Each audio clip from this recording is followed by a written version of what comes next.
Hello, good evening. Onam കഴിഞ്ഞു, ഇന്നിപ്പോൾ ചതയവും കഴിഞ്ഞു. എല്ലാവരും ഇങ്ങനെ എൻജോയ് ചെയ്തിരിക്കുകയല്ലേ വെക്കേഷനൊക്കെ. എന്ത് ചെയ്യണം, എനിക്കൊന്നും വെക്കേഷനും ഇല്ല, ഒന്നുമില്ല. നമ്മൾ ഇന്ന് ഇവിടെയൊക്കെ തന്നെയാണേ. പിന്നെ ഒന്നുണ്ട് കേട്ടോ, ഇഷ്ടപ്പെടുന്ന ആളെ പിരിഞ്ഞു പോകാൻ നമുക്ക് ആർക്കെങ്കിലും തോന്നും. നിങ്ങളൊക്കെ എവിടെ ഇരിക്കുമ്പോൾ ഞാൻ എവിടെ പോവാനാ, ഇങ്ങോട്ട് തന്നെ തിരിച്ചു വന്നു. പിന്നെ രാത്രി തന്നെയല്ല വന്ന്, വെള്ളിയാഴ്ചയാ. എൻ്റെ കൂടെ ഒരു ഗസ്റ്റും കൂടി വന്നിട്ടുണ്ട്. പരിചയപ്പെടണ്ടേ? ഇങ്ങനെയൊക്കെ ചോദിക്കുമ്പോൾ അറിയാലോ ഞാൻ ഇച്ചിരി വെയിറ്റ് ഇടാൻ പോവാന്ന്. ക്ലബ് എഫ്എമ്മിലെ ലവ് ബൈറ്റ്സിലെ മനോഹരമായ ഈ പ്രണയ ഗാനങ്ങൾ കഴിഞ്ഞ് തിരിച്ചു വരുമ്പോൾ ഈ ലിസണറിനെ ഞാൻ പരിചയപ്പെടുത്താം. Till then, stay tuned for ton കണക്കിന് ലവ്. മനോഹരമായ പ്രണയ ഗാനങ്ങൾ നിറഞ്ഞ ക്ലബ് എഫ്എമ്മിലെ ലവ് ബൈറ്റ്സിൽ ഞാൻ റീനു. വെള്ളിയാഴ്ച എല്ലാം അറിയാലോ, ഒരു ലിസണർ ലവ് ബൈറ്റ്സിൽ വരും. ഇന്ന് പക്ഷേ ഈ ലിസണർ കുറച്ച് ഫേമസാ, കുറച്ചധികം ഫേമസാ. ലാസ്റ്റ് ബെഞ്ച് എന്ന മൂവിയിലെ ഒരു നായകൻ എൻ്റെ കൂടെയുള്ള. ഹായ് ബിയോൺ. ഹായ് രേണു.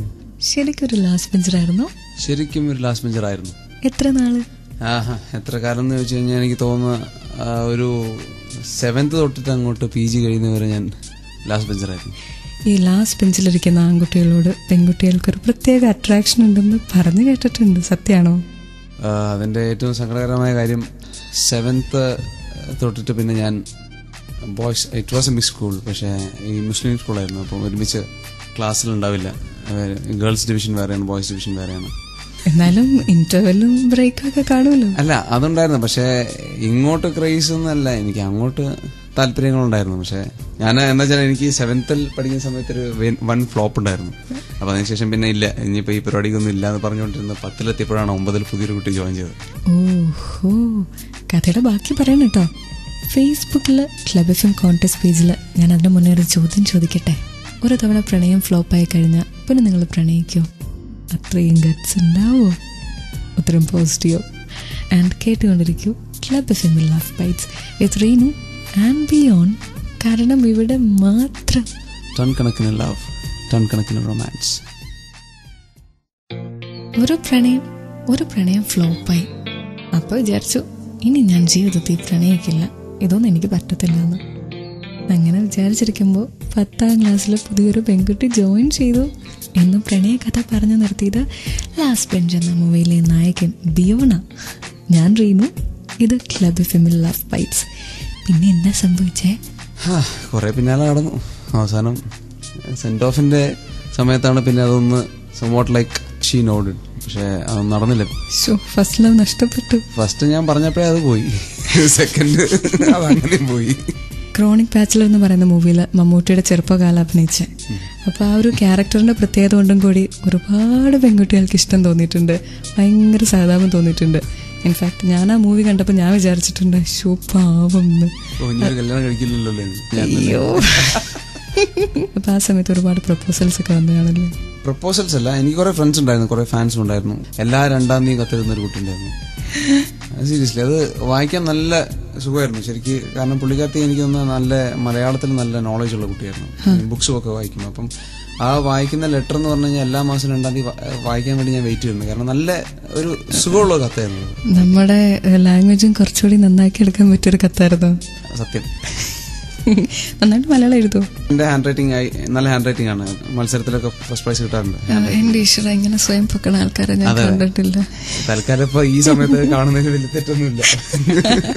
എന്നിട്ട് പോരട്ടെ, അത് അവനാണ് ഈ വേർഡ്സ് കടം തരാറ്, ഞാൻ എഴുതും.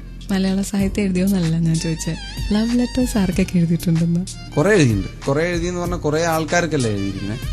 ഞാൻ 1, 2, 3, 4 പേരെ ശരിക്കും പ്രണയിച്ചു. പക്ഷെ അതിലൊരാൾ മാത്രമേ ശരിക്കും തിരിച്ചു പ്രണയിച്ചുള്ളൂ.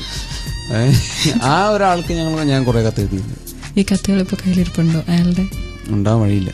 ഉറപ്പല്ലേ? ഉറപ്പാ. ഇല്ലെങ്കിൽ മിഥുനത്തിലെ മോഹൻലാലിന്റെ പോലെ ആയിപ്പോ. അതെന്തായാലും ഉണ്ടാവാൻ വഴിയില്ല. അപ്പൊ അത് ശരിക്കും ഒന്ന് പോയി ചെക്ക് ചെയ്യേണ്ട ആവശ്യമുണ്ട്. ശരിയാ, അതൊരു നല്ല ഐഡിയ. പിന്നെ വേറൊരു നല്ല ഐഡിയയും കൂടെ പറയട്ടെ. ക്ലബ് എഫ്എമ്മിലെ ലവ് ബൈറ്റ്സിൽ റീനുവും ബിയോണും ഉണ്ടാവും ഈ 3 പാട്ടുകളുടെ ദൂരത്തിൽ. മനോഹരമായ പ്രണയ ഗാനങ്ങൾ നിറഞ്ഞ ക്ലബ് എഫ്എമ്മിലെ ലവ് ബൈറ്റ്സ്. അവിടെ റീനുവിന്റെ കൂടെ ബിയോണ എത്തിയിരിക്കുന്ന ലാസ്റ്റ് ബെഞ്ചിലെ നായകൻ. അതേ ബിയോൺ താങ്കൾക്കൊരു ബ്യൂട്ടിഫുൾ ലവ് സ്റ്റോറി പറയാനില്ലേ? എല്ലാവർക്കും അവരവരുടെ ലവ് സ്റ്റോറി വളരെ മനോഹരമായിരിക്കുമല്ലോ. She's my wife now. അവളുടെ പേര് മിന്റു. എന്റെ ഫ്രണ്ട് റോഷ്നിയുടെ ഫ്രണ്ടാണ്. എന്റെ നെയ്ബറാണ് റോഷ്നി. അങ്ങനെയാണ് മിന്റുവിനെ ഞാൻ ആദ്യം കാണുന്നത്. റോഷ്നി വഴിയാണ് ഞാൻ പ്രപ്പോസ് ചെയ്യുന്നത്. റോഷ്നി ആയിരുന്നു മീഡിയേറ്റർ. എന്റെ ദൈവമേ, അതുപോലെ നേരെ പറഞ്ഞില്ല. ഒരു മീഡിയേറ്റർ ഉണ്ടെങ്കിൽ കുറച്ചും കൂടി കാര്യങ്ങൾ എളുപ്പമാണല്ലോ. എന്നിട്ട് പിന്നെ അല്ല, അത് അറിയിക്കുക എന്നുള്ളത് മാത്രമായിരുന്നു റോഷ്നിയുടെ കാര്യം. ബാക്കി അത് സമ്മതിപ്പിച്ചെടുക്കുക എന്നുള്ളത് എന്റെ കഴിവായിരുന്നു. ആദ്യമേ നോ പറഞ്ഞു. പിന്നെ നമ്മൾ സ്ഥിരം നമ്പർ ഉണ്ടല്ലോ, സെന്റിമെന്റ്സ്. എനിക്ക് വയ്യ. കേട്ടുകൊണ്ടിരിക്കുന്ന എല്ലാവരോടുമായിട്ട് ഞാൻ പറയാണ്, നമ്മളൊരു നോ പറയുമ്പോ അപ്പുറത്തുനിന്ന് സെന്റിമെന്റ്സ് വന്നാ വിശ്വസിക്കരുത്. എന്നിട്ട് അല്ല, പക്ഷെ നിങ്ങൾ നോ പറയാതിരുന്നാൽ മതിയല്ലോ. ഇത് ഈ നോ പറഞ്ഞിട്ടും അത് യെസ് പറയാനുള്ള നോ ആണെന്നുള്ളത് അറിഞ്ഞുകൊണ്ടാണല്ലോ നമ്മൾ വീണ്ടും ട്രൈ ചെയ്യുന്നത്. അല്ലാതെ ഈ ചിലവരുടെ നോ കേട്ടാൽ മനസ്സിലാവും, ഇനി ആ വഴിക്ക് പോകണ്ട, ഇനി അടുത്തത് വേറെ ആയിരിക്കും മറുപടി എന്ന് മനസ്സിലാവുമല്ലോ. എന്നിട്ട് പിന്നെ എങ്ങനെ ഇത് വീട്ടിലറിയിച്ച്? പുള്ളിക്കാരുടെ വീട്ടിലാണ് ആദ്യം അറിഞ്ഞത്. പുള്ളിക്കാരിക്ക് കുറെ ഇങ്ങനെ ആലോചനകളൊക്കെ വന്നു. അപ്പൊ പിന്നെ വേറെ നിവർത്തിയില്ല. ദേവ ട്വിൻസ്. അപ്പം ഒരു സിസ്റ്റർ കല്യാണം കഴിഞ്ഞു. പിന്നെ എന്തായാലും പ്രഷറായി. വീട്ടുകാര് എന്തുകൊണ്ട് പറ്റുന്നില്ല, അങ്ങനെ ഇങ്ങനെ പല വരുന്ന പല ആലോചനകളും ഞങ്ങൾ തട്ടിമാറ്റി. പിന്നെ പല പറയാൻ പറ്റാത്ത വഴികളിലൂടെ ഞങ്ങൾ തട്ടിമാറ്റി. അത് പറഞ്ഞ് എനിക്ക് തല്ല് കിട്ടും. അതുകൊണ്ട് അത് ഞാൻ ഓണെയർ പറയുന്നില്ല. വേറെ നിവൃത്തിയില്ലാതെ വീട്ടിൽ പറഞ്ഞു. പിന്നെ ഞാൻ എന്റെ വീട്ടിൽ സംസാരിച്ചു. അങ്കിളുടെ അടുത്ത് ഞാൻ പറഞ്ഞു. 2-3 അങ്കിൾസ് എല്ലാവരും കൂടി കയറി ഡാഡിയോട് പറഞ്ഞു. മിടുക്കൻ. അങ്കിൾമാരുടെ സഹായത്തോടെ വീട്ടിൽ കാര്യം അവതരിപ്പിച്ചു. അതെ, കേട്ടോണ്ടിരിക്കുന്നവരോടൊരു കാര്യം പറയട്ടെ. കുറച്ച് പാട്ട് കഴിയുമ്പോൾ തിരിച്ചിങ്ങോട്ട് തന്നെ വരും റീണും ബിയോണും. Be with us in Love Bites on Club FM. ഇവിടെ മാത്രം ടൺ കണക്കിന് ലവ്, ടൺ കണക്കിന് റൊമാൻസ്.